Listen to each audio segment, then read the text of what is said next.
सावधान प्रारंभ।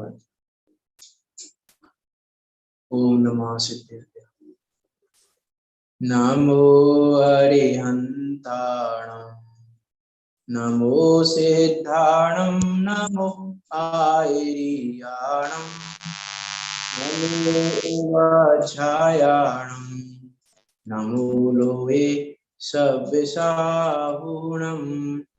मंगलम भगवान वीरो मंगलम गौतमो गणे मंगलम कुंद कुंदार्यो जैन धर्मोस्तु मंगलम सर्व मंगल मांगल्यम सर्व कल्याण कारकम प्रधानम सर्व धर्माणां जैनम जयतु शासनम जैनम जयतु शासनम यस्य स्वयं स्वभावाप्ति अभावे कृतस्मै कर्मणा तस्मै संज्ञानिरूपाय नमोस्तु परमात्मना प्रगटा सहज स्वभाव निज हुए कर्म हरिनाश ज्ञान रूप परमात्मा को प्रणमु मिले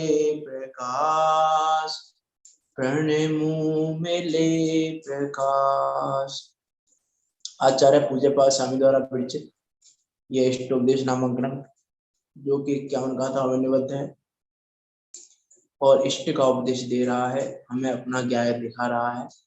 ऐसा ये अनुपम ग्रंथ, अद्भुत ग्रंथ, सरल भाषा में लिखा हुआ, सहज सबकी समझ में आने वाला, ऐसे इस ग्रंथ पर हमारी चर्चा चल रही है। आचार्य पूज्य पाद स्वामी आत्मा का स्वरूप, आत्मा को ध्याने का उपाय, आत्मा की उपासना का उपाय, किस प्रकार की आत्मा की उपासना कर सकते हैं, किस प्रकार से आत्मा का ध्यान किया जाए, आत्मा का ध्यान करने के लिए क्या चाहिए, इन सब बातों की बात यहाँ 22 नंबर की गाथा में कर रहे हैं। देखो 22 नंबर की गाथा पढ़ते हैं। संयम में करण ग्रामम एकाग्रता आत्मान आत्मवान ध्याये आत्मना एव आत्मनि स्थितम कर मन की एकाग्रता इंद्रिय विषय मिटाय रुके व्रति स्वच्छंदिता निज में निज को ध्याय। इस गाथा की चर्चा तुमने काफी कर ली है पिछले 3 दिनों में कि क्या कहना चाह रहे हैं यहाँ पे। इंद्रियों के समूह को बस में करके मन की एकाग्रता से आत्मवान पुरुष को, अपने में स्थित आत्मा को आत्मा द्वारा ही ध्याना चाहिए और कि उसका दूसरा उपाय नहीं और कि उसका दूसरा उपाय नहीं है। ये सारी बातें हमने यहाँ देख ली थी। उस व्यक्ति में अन्य साधनों का अभाव है, वास्तव में आत्मा आत्मा के द्वारा ध्याया जाता है।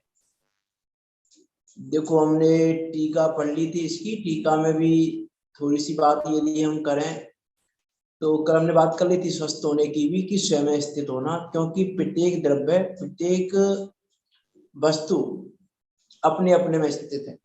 प्रत्येक वस्तु स्वस्थ है लेकिन हम स्वस्थ नहीं हो रहे। प्रत्येक वस्तु अपने अपने स्वरूप को छोड़कर जाती नहीं है कहीं बाहर, अपने अपने स्वरूप को छोड़ के नहीं जाती, क्योंकि प्रत्येक द्रव्य का द्रव्यपना कायम रहता है। कौन सा गुण है बताएंगे आप? द्रव्य का द्रव्यपना कायम रहता है। एक द्रव्य के गुण दूसरे गुण रूप नहीं होते, एक द्रव्य के गुण बिखर के अलग अलग नहीं होते। कौन सा गुण है ऐसा? किस गुण के कारण ऐसा होता है?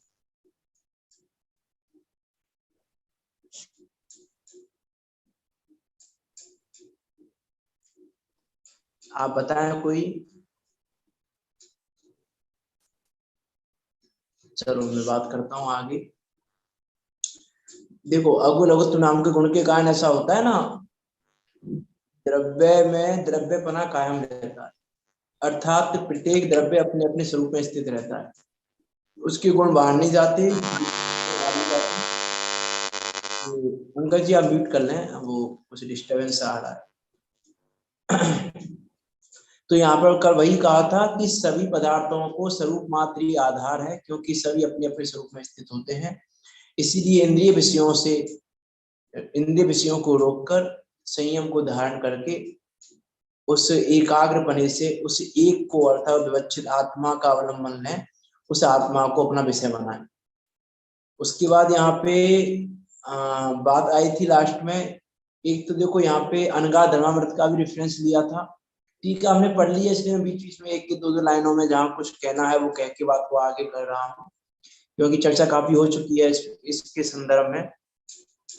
कहने को तो वास्तव में बहुत कुछ कहा जा सकता है अभी भी इस गाथा के ऊपर, लेकिन कम शब्दों में अधिक बातें समझना।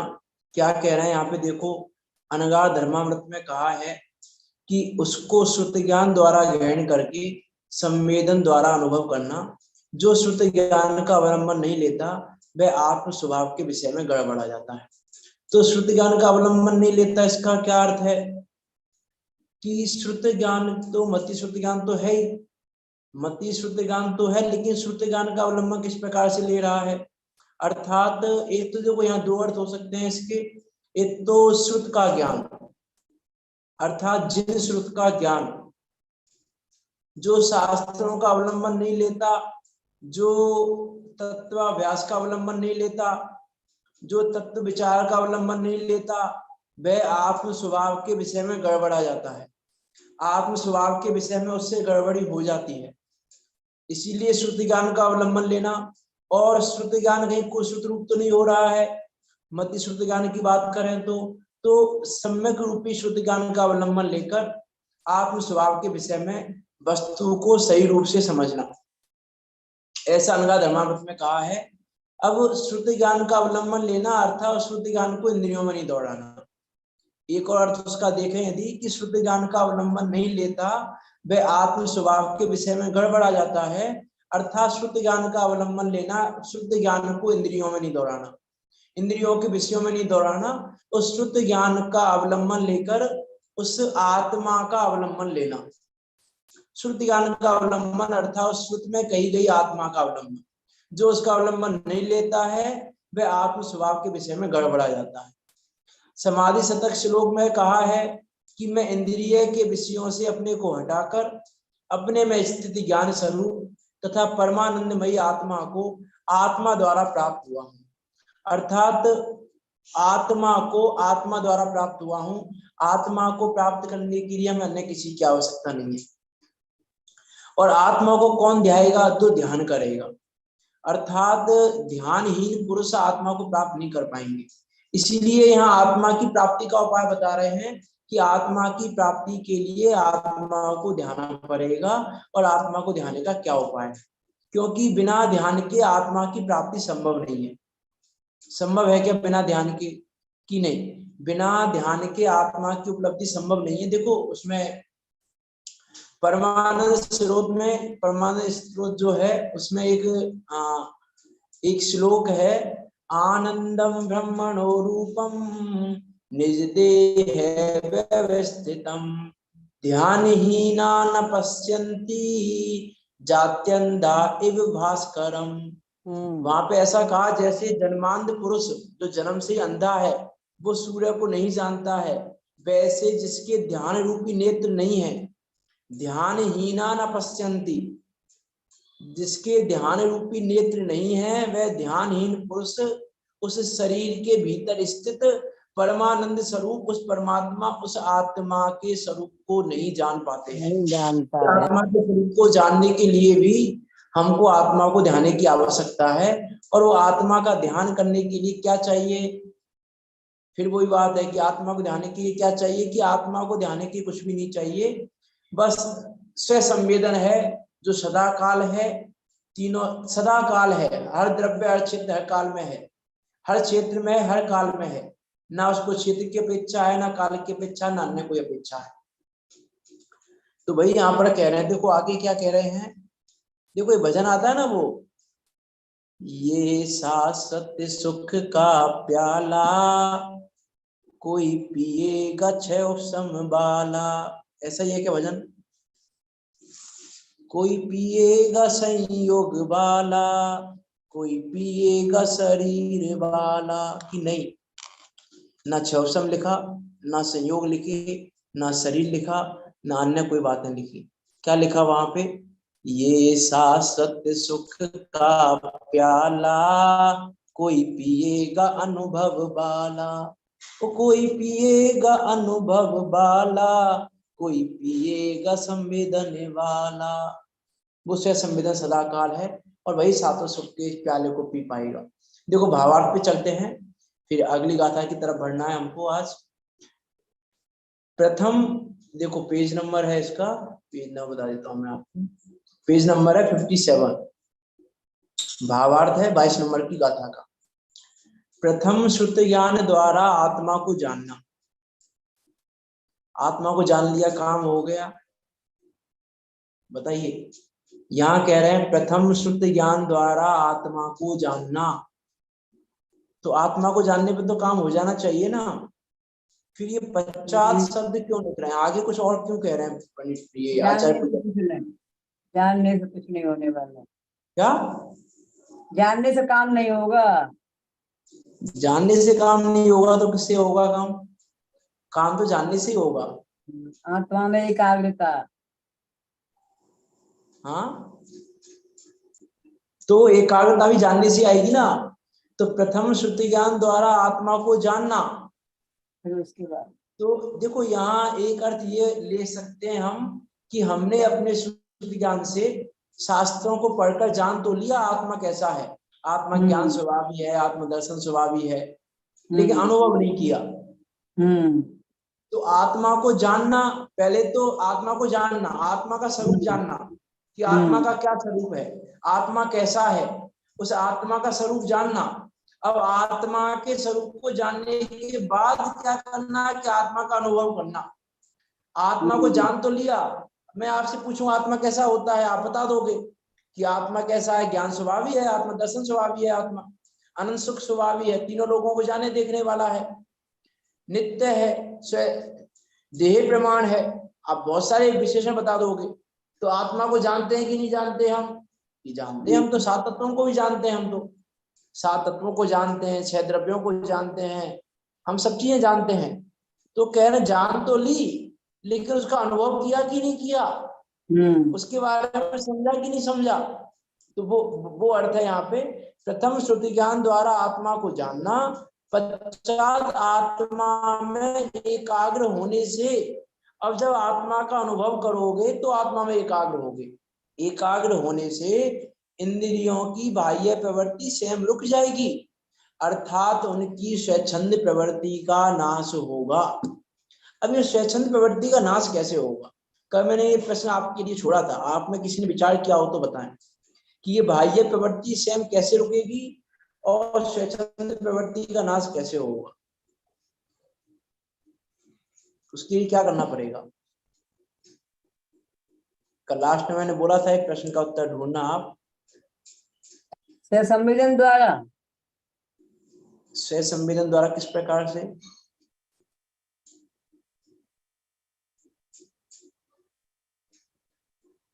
स्व संवेदन से कैसे रुकेगी ये स्वच्छंद प्रवृत्ति का नाश? स्व संवेदन से कैसे होगा? आंसर तो आपका सही है, आंसर गलत नहीं है, बात तो सही है कि स्व संवेदन होने पर स्वच्छंद प्रवृत्ति का नाश हो जाएगा, लेकिन कैसे होगा?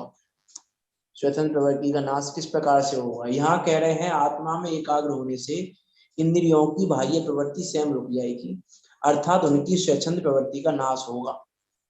तो किस प्रकार से होगा? देखो, जब आत्मा को जानेगा, जब उस महिमा, ये आपको कुछ डिस्टर्बेंस आ रहा है राजेश अंकल जी, आपकी तरफ से आ रहा है शायद, कि मैं क्या कह रहा था, हाँ, कि जब आत्मा, ये म्यूट कर लें जरा आप, कुछ गिरी की आवाज आ रही है। हाँ, कि जब ये जीव आत्मा को जानेगा, उस महिमावंत पदार्थ को जानेगा कि इस जगत में सबसे अधिक महिमावंत पदार्थ कौन है, कि महिमावंत पदार्थ तो मैं हूं। जब महिमावंत पदार्थ का अनुभव करेगा, जब ये आएगा कि उससे महिमावंत कोई है ही नहीं, तो फिर ना तो इंद्रियों की महिमा आएगी, ना विषयों की महिमा आएगी, ना स्वच्छंद प्रवृत्ति की महिमा आएगी, फिर उसको करना भी नहीं चाहेगा। जैसे मान लो एग्जाम्पल के लिए एक बार एग्जाम्पल दिया था मैंने उत्तम संयम धर्म के प्रकरण में आपके लिए, दर्शन पर मैं चर्चा की थी जब, उत्तम संयम धर्म के प्रकरण में ये उदाहरण दिया था एक बार कि एक व्यक्ति ट्रेन में जा रहा है। अब एक व्यक्ति वो ट्रेन में जा रहा है, अब वो ट्रेन में जा रहा है, कहीं ट्रेन रुकी तो ट्रेन से उतर गया नीचे और कुछ भी घूमने लग गया, खाने पीने लग गया, कुछ भी स्टेशन पर कुछ भी करने लग गया, इधर उधर देख रहा है, सो रहा है, पी रहा है, खा रहा है, कुछ भी कर रहा है, अर्थात पांच इंद्रियों के विषयों का सेवन कर रहा है ट्रेन में यात्रा करते समय। अब वही व्यक्ति दूसरी बार ट्रेन में जा रहा है, लेकिन अभी 1 करोड़ रुपए का हीरा लेके जा रहा है। 1 करोड़ रुपए का हीरा साथ में लेके जा रहा है। अब वो व्यक्ति ट्रेन में सोएगा कि नहीं सोएगा? ट्रेन रुकेगी कहीं पर तो स्टेशन से उतर के जाएगा कि नहीं जाएगा? नहीं सोएगा। नहीं जाएगा, नहीं सोएगा ना। तो अब उसका सोना किसने मना किया? उसे सोने को किसने मना किया? सोने के लिए किसने मना नहीं किया? ट्रेन रुकी हुई है, स्टेशन पर बाहर जाओ, खा के आओ, पी के आओ। स्टेशन कब कब आते हैं हम, ये स्टेशन बहुत फेमस है, यहाँ पे ये चीजें फेमस हैं। अब स्टेशन पे जाके किसने मना किया उसको खाने पीने से? कि किसी ने मना नहीं किया। सेम रुक गई। अब वो सेम ही सोना नहीं चाहता, अब वो ये प्रयास करता है मुझे नींद ना आए। अब वो ये प्रयास करता है, खाने पीने की इच्छा ही नहीं होती उसको। कोई कहता है भैया बाहर बहुत अच्छे अच्छे वो पकवान मिल रहे हैं स्टेशन पे, बोले मिल रहे मुझे नहीं खाने, इच्छा ही नहीं होती। अब वो जो स्वेच्छंद प्रवृत्ति थी ना उसकी, कुछ भी खा लिया, कुछ भी पी लिया, कभी भी सो गए, कुछ भी कर लिया, वो स्वेच्छंद प्रवृत्ति का नाश स्वयं हो गया। क्यों हो गया? क्योंकि अभी उसको इनकी कीमत नहीं है, अभी उसको सोने की कीमत नहीं है, अभी उसको खाने पीने की कीमत नहीं लग रही, अभी उसको वो कीमत दिखाई दे रही है 1 करोड़ का हीरा। उसको वो 1 करोड़ का हीरा दिखाई दे रहा है, अभी वो उसका चित्त एकाग्र है, उसका चित्त अभी एकाग्र है 1 करोड़ के हीरे में। तो जब 1 करोड़ के हीरे में चित्त एकाग्र होता है तो इंद्रियों की बाह्य प्रवृत्ति स्वयं रुक जाती है, स्वच्छंद प्रवृत्ति का नाश स्वयं हो जाता है, कुछ करना नहीं पड़ता। इसकी उदाहरण तो बहुत सारे दिए जा सकते हैं, एक उदाहरण नहीं है। लक्ष्य क्या है? लक्ष्य के अकॉर्डिंग बात की जाती है, हमें लक्ष्य क्या बनाया है। यदि आत्मा को लक्ष्य बनाया है, आत्मा को जाना है, आत्मा में एकाग्र हुआ है जीव, तो प्रवृत्ति स्वयं रुक जाएगी। जैसे देखो एक और एग्जांपल से यदि बात करें, समझ में तो आ गया होगा, वैसे एक और एग्जांपल से बात करते हैं। जैसे मान लो कोई एक लड़का है, ये भी उदाहरण मैंने शायद उत्तम संयम धर्म के प्रकरण में ही दिया था या किसी और धर्म के प्रकरण में दिया होगा। एक लड़का है, वो शराब भी पीता है, सिगरेट भी पीता है, जुआ भी खेलता है, बहुत सारे काम करता है। उससे माता पिता कह कह के थक गए, उसके भाई बंधु कह कह के थक गए, भाई ये नहीं करना चाहिए, ये मद्य मांस मधु इनका सेवन नहीं करना चाहिए, जुआ आदि खेलना योग्य कार्य नहीं है, इनसे अहेती होता है, इनसे धन का भी नुकसान, सब कुछ का नुकसान ही नुकसान है, फायदा कुछ, बहुत सारी चीजें समझा ली, लेकिन नहीं समझ रहा है। उसकी वो प्रवृत्ति रुक नहीं रही है, शराब पीने की, सिगरेट पीने की कोई प्रवृत्ति नहीं रुक रही है। अब लेकिन उसने लड़की को देखा, उसको लड़की पसंद आ गई, उसने सोचा इसको जीवन साथी बनाएंगे।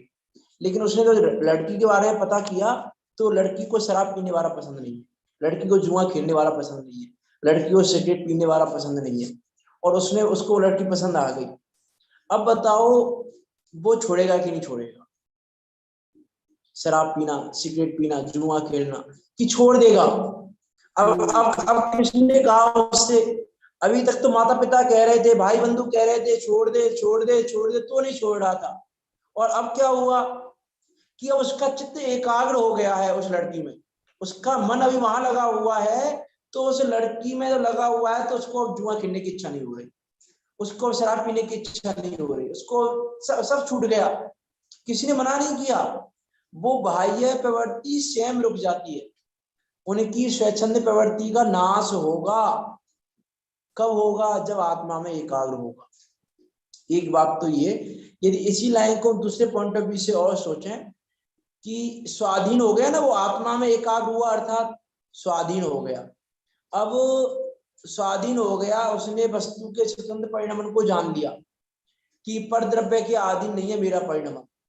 अब उसने स्वतंत्र परिणमन को जान लिया तो उसको पता है कि मेरा मेरा परिणमन परद्रव्य के अधीन नहीं है, तो परद्रव्य की वो देखेगा ही नहीं। जिसने ये जान लिया कि मेरा परिणमन परद्रव्य के अधीन नहीं है, और एक देखो स्वतंत्रता का बहुत सुंदर अर्थ होता है, स्व अर्थात स्वयं में, स्वाधीन और तंत्र। अभी स्वतंत्रता दिवस पर आया था फेसबुक पे सुदीप जी भाई साहब का, सुदीप जी हैं दिल्ली वाले जो, उनका आया था स्वतंत्रता का अर्थ कि स्व अर्थात स्वाधीन और तंत्रता यानी तंत्र अर्थात विधान अर्थात नियम कानून। जगत में भी हम देखते हैं कोई व्यक्ति यदि अपराध करना नहीं छोड़ता है तो लो एंड ऑर्डर मेंटेन रखो, एक ऑर्डर निकाल दो, कानून बना दो अच्छे से, तो कानून बनाने के बाद उस पर रोक लग जाती है। व्यक्ति फिर डरता है, कानून बन गया है तो, यदि जो कानून बन गया तो कानून की वजह से व्यक्ति डरता है, तो भाई नहीं अभी अभी ये कार्य नहीं करना हमको, ये कार्य अब हम करेंगे तो क्या होगा कि जेल हो जाएगी, अब हम ये कार्य करेंगे तो फिर हम अपराधी की श्रेणी में आ जाएंगे, हमारे साथ कुछ भी हो सकता है। और जब कानून बन गया उस चीज का तो फिर उस कानून के अकॉर्डिंग चलेगा, तो फिर वो शासन प्रवृत्ति नहीं होती उसकी। अब वैसे ही यहाँ का कानून, यहाँ का क्या कानून है कि वस्तु व्यवस्था, वो कानून व्यवस्था है, ये वस्तु व्यवस्था है। तो जब वस्तु व्यवस्था का बोध होता है, इसको व्यवस्था तो बनी हुई है, कानून तो बना हुआ, लेकिन इसको कानून का ज्ञान नहीं था। अब इसको कानून का ज्ञान हुआ तो वो फिर शासन प्रवृत्ति करना छोड़ दिया इसने, है ना। जैसे जैसे अभी राजस्थान में कानून बनाया ना एक, कि कोई लड़कियों को छेड़ेगा तो एक दो बार छेड़ेगा तो फिर उसको नौकरी नहीं मिलेगी कहीं पर। अब इस प्रकार का एक कानून बना रही है राजस्थान की गवर्नमेंट, तो अब उस पर रोक लगेगी ना, उस कानून, जब कानून बनेगा उस कानून के बारे में लोग जानेंगे तो उस रूप में प्रवृत्ति नहीं होगी लोगों की, श्वसन प्रवृत्ति रुकेगी। वैसे ही जब वस्तु व्यवस्था को जानेगा कि वस्तु व्यवस्था क्या है, एक द्रव्य दूसरे द्रव्य का करता नहीं है, एक द्रव्य दूसरे द्रव्य रूप नहीं होता है, एक द्रव्य का परिणाम दूसरे द्रव्य के अधीन नहीं है, एक द्रव्य के षटकार दूसरे द्रव्य के षटकार अलग अलग होते हैं। जब इन सब बातों को जानेगा तो फिर उसको उसकी जो स्वच्छंद प्रवृत्ति है पुद्गल में, इंद्रिय क्या है, पुद्गल है ना, तो पुद्गल और पुद्गल के विषयों में जो इसकी प्रवृत्ति है वो स्वयं रुक जाएगी। तो वही यहाँ पर कह रहे हैं, प्रथम श्रुति ज्ञान द्वारा आत्मा को जानना, पश्चात आत्मा में एकाग्र होने से इंद्रियों की बाह्य प्रवृत्ति स्वयं रुक जाएगी, अर्थात उनकी स्वच्छंद प्रवृत्ति का नाश होगा और उस एकाग्रता से चिंता का निरोध होकर ध्यान अवस्था में स्वसंवेदन द्वारा आत्मा का अनुभव होगा। आत्मा का अनुभव तब होगा, आत्मा का अनुभव करने के लिए ये स्टेप करने पड़ेंगे, ये स्टेप फॉलो करने पड़ेंगे हमको। पहले श्रुति ज्ञान द्वारा आत्मा को जानो, फिर आत्मा में एकाग्र हो, आत्मा में एकाग्र हो जाओगे चिंताओं का निरोध हो जाएगा, अब कोई चिंता ही नहीं बची। अब कौन सी चिंता बची है? अभी हम दुखी हो रहे थे, व्याकुल हो रहे थे, अरे हमारे साथ ऐसा ना हो जाए, हमारे साथ ऐसा ना हो जाए, अभी हम व्याकुल हो रहे थे, दुखी हो रहे थे बहुत ज्यादा। अब जब हमने आत्मा को जाना, जब हमने आत्मा को जाना, जब हमने ये जाना कि भैया ये सुख नाम का गुण तो बाहर है ही नहीं, अब हमको क्या लगा, हम तो क्यों आपको व्याकुल हो रहे थे, अरे यहाँ से सुख नहीं मिल रहा, अरे देखो सुख नहीं मिल रहा, सुख नहीं मिल रहा। अब हमको पता चला कि जहां हम सुख ढूंढ रहे थे वहां सुख है ही नहीं, तो आपको व्याकुलता क्यों होगी? क्योंकि जहां सुख है वो मेरे पास है, सुख स्वाभाविक आत्मा मेरे पास है, तो हमारा आपको व्याकुल होना बंद हो जाएगा। अब हमारा उस रूप का आश्रय होना बंद हो जाएगा। कब होगा? चिंताओं का निरोध, चिंताओं का निरोध है ना, चिंताओं का निरोध होगा, चिंताओं का निरोध होगा तो आश्रम का भी निरोध होगा। अब चिंताओं का निरोध नहीं हो रहा तो आश्रम भी कंटिन्यू हो रहा है, कर्मों का आना कंटिन्यू चल रहा है। इसलिए अब हमको पता चला, आत्मा को जानने पर हमको पता चला कि व्याकुल होने से काम नहीं चलता है। प्रतिकूलता हो या अनुकूलताएं हो, व्याकुल होने से काम नहीं चलता है। व्याकुल होने से तो चिंताएं बढ़ती हैं, चिंताओं का निरोध नहीं होता। अब जब हमको ये पता चला और जब हमने उस चिंता रहित जो अपना आत्मा है, उस आत्मा में जब ये एकाग्र हुआ तो चिंताओं का निरोध अपने आप हो गया। एक वो लाइन आती है उसमें सांत्वना अष्टक में, व्याकुल होना तो दुख से बचने का कोई उपाय नहीं। होगा भारी पाप बंदेही, होए भय अपाय नहीं। ज्ञानाभ्यास करो मन माही, मन माही ज्ञानाभ्यास करो, मन की एकाग्रता। ज्ञानाभ्यास करो मन माही, दुर्विकल्प दुख रूप तजो। व्यग्र न हो, क्षुब्ध न हो, सहज सदा ही शांत रहो। हम क्या हो रहे हैं, यहाँ कह रहे हैं ज्ञानाभ्यास करो मनमाही। तो यहाँ भी आचार्य पंडित आशा जी यहाँ कह रहे हैं वो ज्ञानाभ्यास करो, शुद्ध ज्ञान के पंडित जी, द्वारा आत्मा को जान मनमाही, लिया। क्या मनमाही का मतलब यहाँ पे क्या है? मनमाही मनमाही अर्थात मन में ज्ञान का अभ्यास करो, मन की एकाग्रता करो, मन की एकाग्रता से, मन की एकाग्रता पूर्वक ज्ञान का अभ्यास करो। मनमाही का अर्थ है कि मन की एकाग्रता पूर्वक ज्ञान का अभ्यास करो, क्योंकि मन की एकाग्रता नहीं होगी तो ज्ञान का अभ्यास नहीं हो पाएगा। क्योंकि कुछ भी अभ्यास करें, हम लौकिक में भी बच्चों को कहते हैं एकाग्रता से पढ़ा करो, कहते कि नहीं कहते हैं, मन से पढ़ा करो, एकाग्रता से पढ़ा करो। कि मन से एकाग्रता से नहीं पढ़ोगे तो पढ़ाई काम की नहीं है, 4 घंटे पढ़ लिए कोई मतलब का नहीं है। लेकिन मन की एकाग्रता से 1-2 घंटे पढ़े तो भी वो भी प्रयोजनभूत है, वो भी कार्यकारी है। तो यहाँ भी इसीलिए कहा ज्ञानाभ्यास करो मनमाही। और देखो मनमाही दुर्विकल्प दुख रूप तजो, जब मन में ज्ञान का अभ्यास करोगे तो मन में विकल्प नहीं होंगे, तो दुर्विकल्प हो रहे थे हमारे, वो दुर्विकल्प नहीं होंगे। तो मन में एक ही चीज रह पाएगी, ज्ञान का अभ्यास नहीं करोगे दुर्विकल्प आएंगे, ज्ञान का अभ्यास करोगे दुर्विकल्प नहीं आएंगे। अब हमको क्या करना है, ज्ञान का अभ्यास करना है कि दुर्विकल्प करने हैं, हम विचार करके देखें। तो देखो यहाँ पे क्या कह रहे हैं, उनकी स्वच्छंद प्रवृत्ति का नाश होगा और उसे एकाग्रता से चिंता का निरोध होकर ध्यान अवस्था में स्वसंवेदन द्वारा आत्मा का अनुभव होगा। आत्मा का अनुभव तो स्वसंवेदन से ही होगा। यहाँ पे क्या कह रहे हैं, ध्यान अवस्था में स्वसंवेदन द्वारा ही आत्मा का अनुभव होगा, उसके लिए तो अन्य किसी चीज की आवश्यकता है नहीं। अब देखो आगे क्या कह रहे हैं, रहस्यपूर्ण चिट्ठी का रेफरेंस दिया है यहाँ पर। जो ज्ञान 5 इंद्रियों और छठे मन के द्वारा प्रवृत्ता था, अभी तक हमारा जो ज्ञान इंद्रिय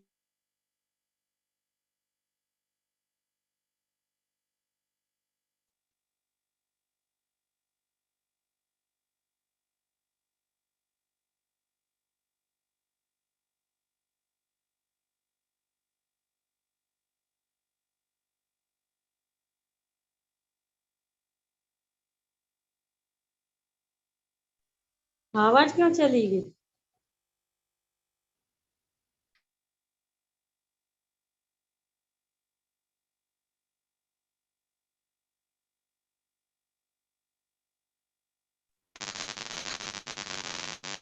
चले गए होंगे इसलिए।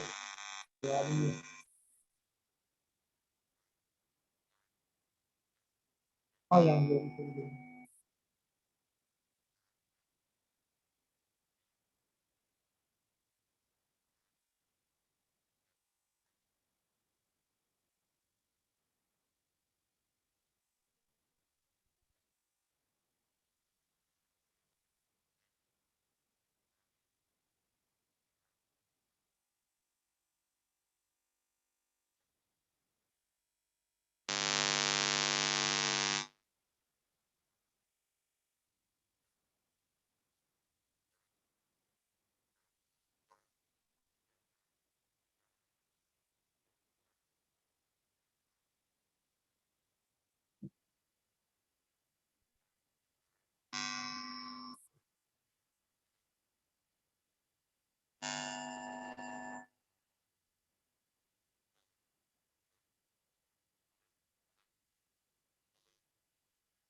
क्या हो की गया प्रॉब्लम हो लेफ्ट? गई शायद।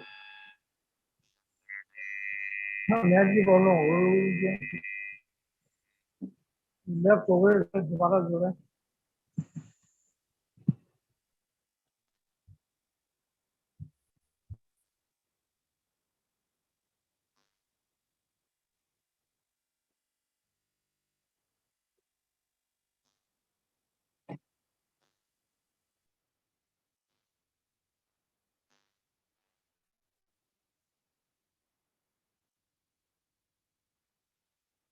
ठीक 9:15 बजे डॉक्टर सरजन की कक्षा प्रारंभ होगी। आज अंतरिक्षा भी मिलेगी।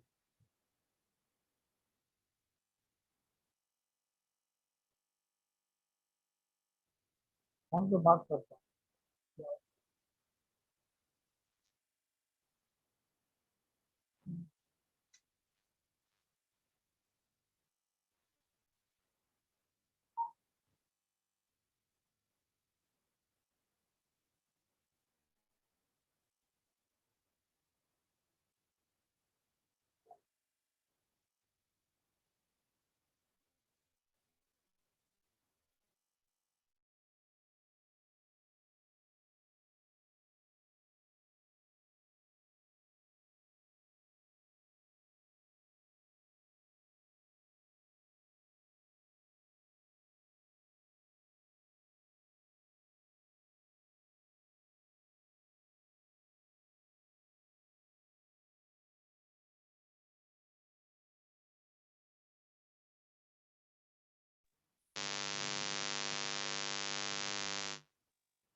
किसी कोई कॉल आ गई है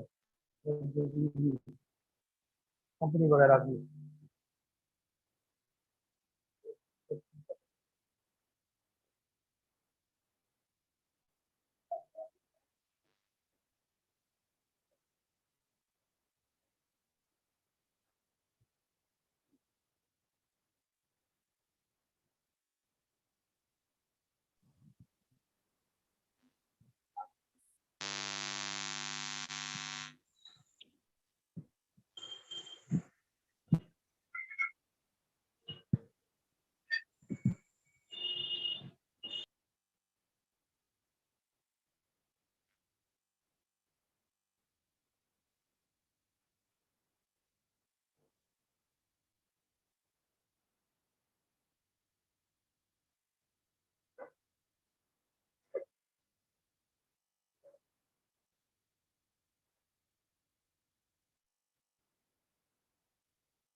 भैया आप क्या सावधान नहीं होगा?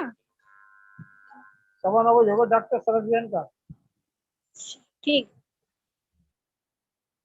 अब क्या हो गया, चलिए।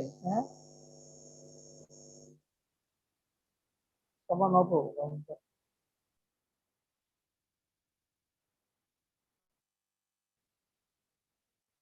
जुड़ गए।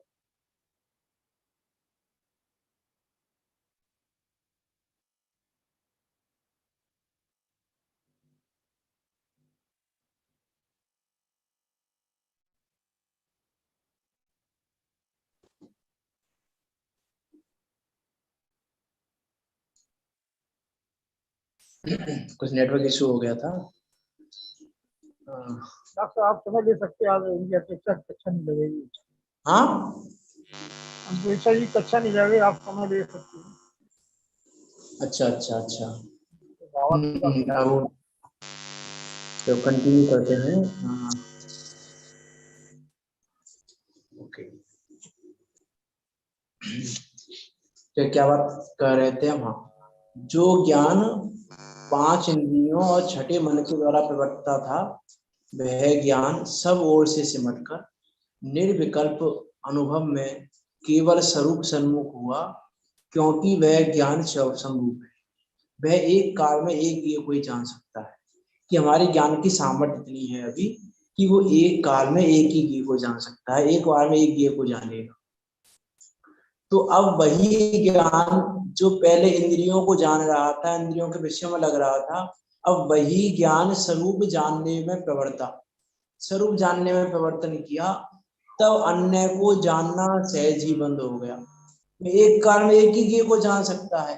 अब जब अपने स्वरूप को जानेगा तो बाहर का जानना बंद हो जाएगा। तो एक बार में एक को जानेगा, इतनी सामर्थ्य है उसकी, इससे ज्यादा ज्ञान की सामर्थ्य नहीं अभी। तो यहाँ वही कह रहे हैं, अब वही ज्ञान स्वरूप जानने को प्रवृत्ता, तब अन्य को जानना सहज ही बंद हुआ। वहां ऐसी दशा हुई कि बाह्य अनेक शब्दादि विकार होने पर भी स्वरूप ध्यानी को उसका कुछ पता नहीं। इस प्रकार मति ज्ञान भी स्वरूप सन्मुख हुआ।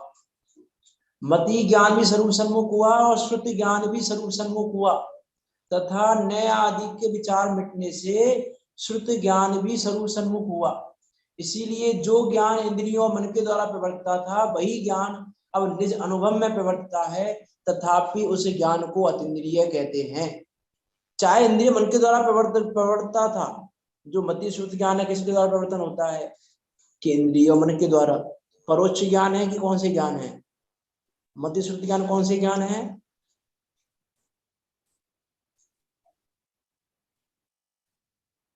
मति और श्रुति ज्ञान कौन से ज्ञान है? परोक्ष ज्ञान। परोक्ष ज्ञान, हाँ, क्योंकि उसमें छठारा में भी आता है ना, मति श्रुत दो है परोक्ष अच्छ मनते उपजाई।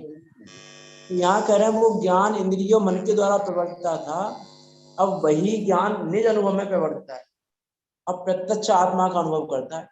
विचार करके देखो, परोक्ष ज्ञान और प्रत्यक्ष अनुभव कह रहा है, संभव है क्या?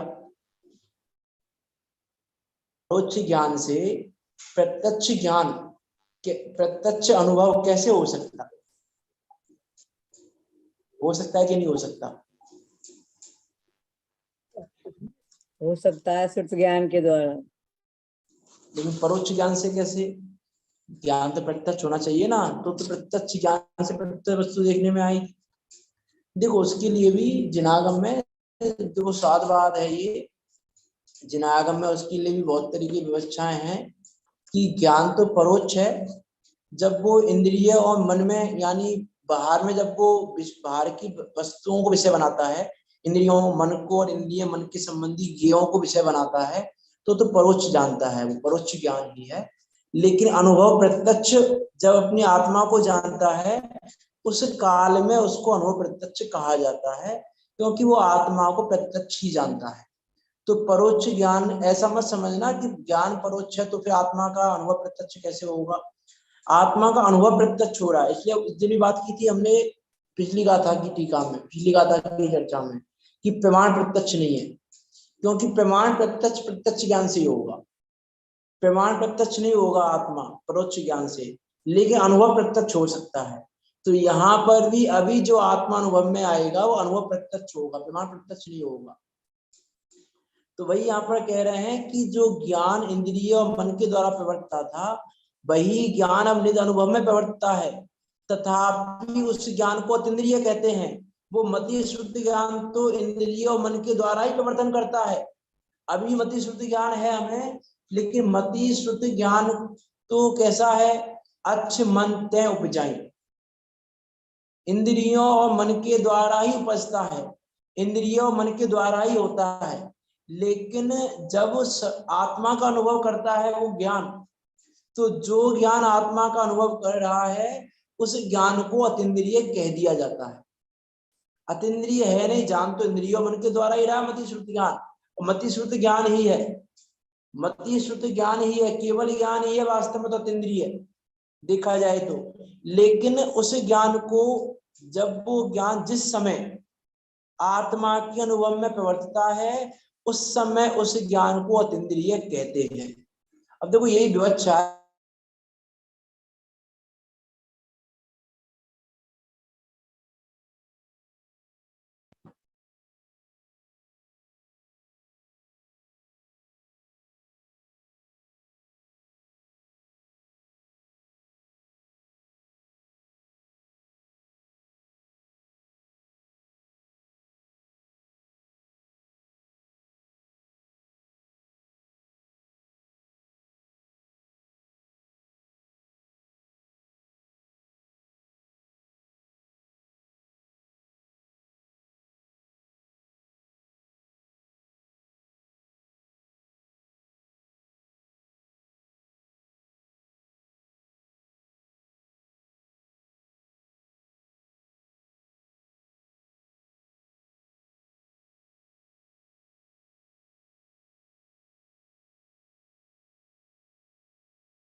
मीटिंग एंड करते हैं, 9:15 बजे प्रारंभ करेंगे डॉक्टर सरस की, ठीक है।